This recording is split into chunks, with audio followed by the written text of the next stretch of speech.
Bonjour, moi c'est Philippe. Avec moi, on a Charles, on forme l'équipe de Public. Chez Public, qu'est-ce qu'on cherche à faire? C'est démocratiser le café de spécialité. Présentement, quelqu'un qui veut s'acheter des grains de café de spécialité n'a pas vraiment le choix d'aller soit dans des boutiques spécialisées ou dans des cafés. Le deuxième endroit où on peut retrouver ces grains, c'est vraiment sur les sites web de chacun des micro-torréfacteurs spécifiques. Ce que ça fait, ça, c'est qu'on ne peut pas commander de plusieurs torréfacteurs. Il faut vraiment aller sur chacun des sites web, faire plusieurs commandes. Ce manque d'accessibilité et de visibilité vient vraiment limiter la découverte de nouveaux cafés pour les consommateurs actuels. Ça diminue aussi l'adoption du café de spécialité par de potentiels nouveaux clients. Et puis, ça vient freiner la croissance des ventes B2C pour les torréfacteurs, qui est un marché qui est actuellement sous-développé, puis que les torréfacteurs ont de la misère à exploiter eux-mêmes.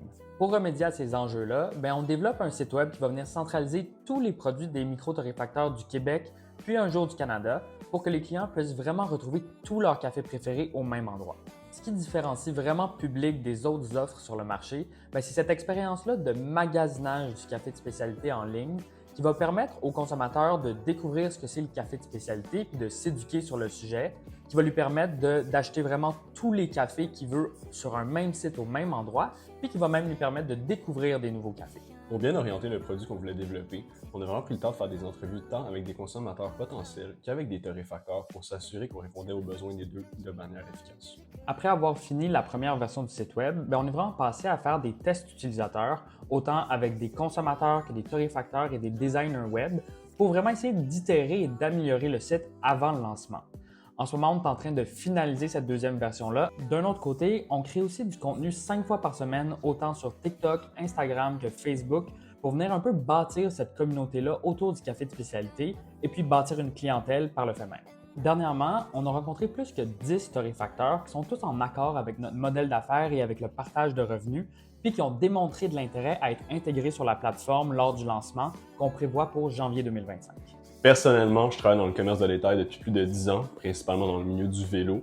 Donc, j'ai une super bonne expertise de tout ce qui est en vente. J'ai aussi une très bonne expérience en ce qui a trait plus au B2B, donc beaucoup de relations avec nos divers fournisseurs et gestion de commandes. De mon côté, dans les dernières années, j'ai été consultant autant en marketing qu'en expérience client, puis j'ai vraiment participé au développement de plusieurs expériences numériques dans diverses industries. Nos aptitudes sont vraiment complémentaires, puis surtout elles nous permettent de venir couvrir les deux aspects les plus importants de cette business-là, qui est la création du site puis attirer la clientèle, puis de l'autre côté, vraiment venir bâtir des relations fortes avec les torréfacteurs. Qu'est-ce qu'on cherche dans la base d'entrepreneurs HEC? C'est vraiment des gens d'expérience qui vont pouvoir nous aider au niveau de la commercialisation et de la gestion des opérations de notre plateforme web. On cherche aussi vraiment à peaufiner nos aptitudes en tant qu'entrepreneur. Un autre point important à garder en tête, c'est que c'est vraiment important pour nous d'aller chercher un petit peu plus de feedback au niveau du transport et des logistiques parce que c'est vraiment le nerf de la guerre de cette entreprise.